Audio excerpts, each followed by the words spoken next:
大家好，呢度係字裏行間，我係 William。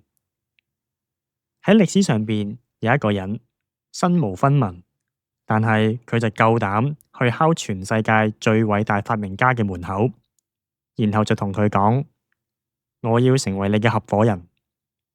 大家冇聽錯喎，唔係成為員工，唔係成為助手，係成為合夥人。你會唔會覺得呢個人癲咗？但係偏偏呢個癲佬就真係做到啦。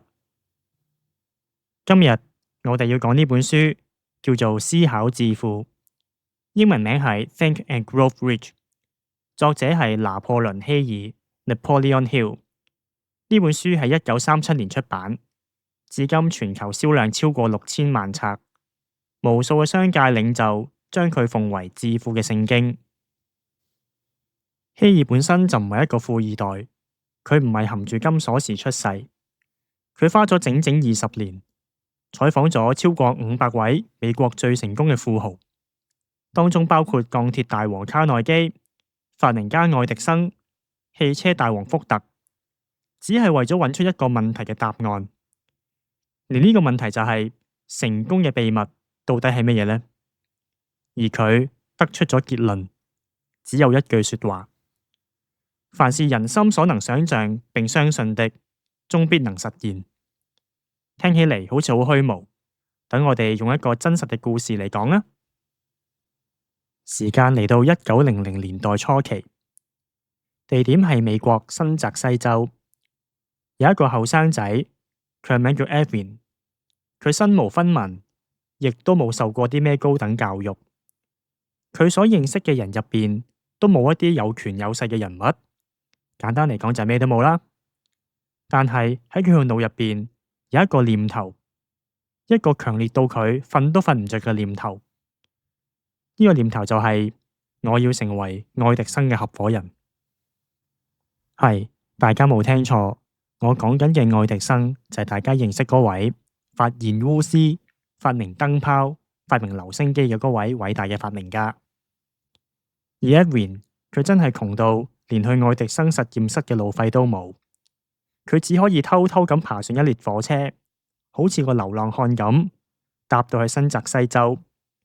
當佢企喺愛迪生實驗室嘅門口嘅時候，個外表污糟邋遢，個褲袋咩都冇，佢個樣似係嚟乞飯多過嚟似傾合作嘅。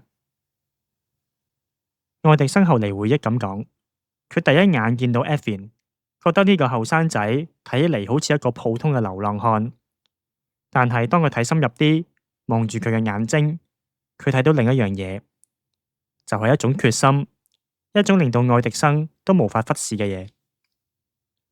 愛迪生俾咗一份最低層嘅工作佢，工資微薄，工作枯燥，而且根本冇人話俾佢聽佢有冇機會成為合夥人。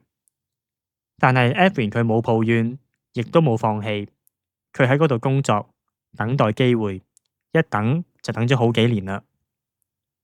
有一日，愛迪生發明咗一種新機器，叫做愛迪生口述錄音機，一種可以將人聲音錄低嚟嘅裝置。但係愛迪生嘅 sales 呢都唔睇好呢件產品，佢哋就講啦：呢件嘢冇市場，冇人需要買呢啲嘢噶。就當所有人都搖頭嘅時候，Edwin 佢企出嚟啦，佢拍晒心口咁講：我可以將佢賣出去。佢唔單止係講啫，佢甚至制定咗一套策略，親自上陣，將呢部機器呢賣到全美國各個嘅地方，結果大獲成功，賣出咗大量嘅訂單。愛迪生對呢件事印象好深刻，決定俾 Edwin 一個獨家代理合約，等佢可以喺全國去買呢件產品。就係咁，嗰個曾經偷偷搭火車、身無分文嘅流浪漢，成為咗愛迪生商業嘅合夥人。希爾喺分析 Edwin 嘅故事嘅時候，指出咗一個關鍵點：Edwin 嘅成功並唔係因為佢有錢，唔係因為佢有學歷，更加唔係因為佢有人脈。佢嘅成功係因為佢有一個明確嘅意念，而佢將呢個意念當成咗唯一嘅選擇。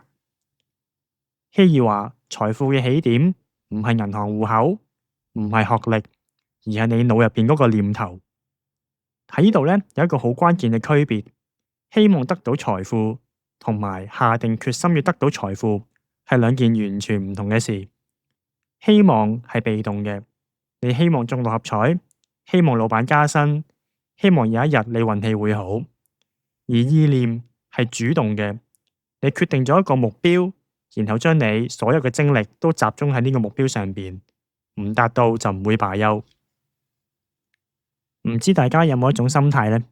呢種心態就叫做等運到，等一個好機會，等市場好轉，等老闆賞識，等時機成熟，左等右等。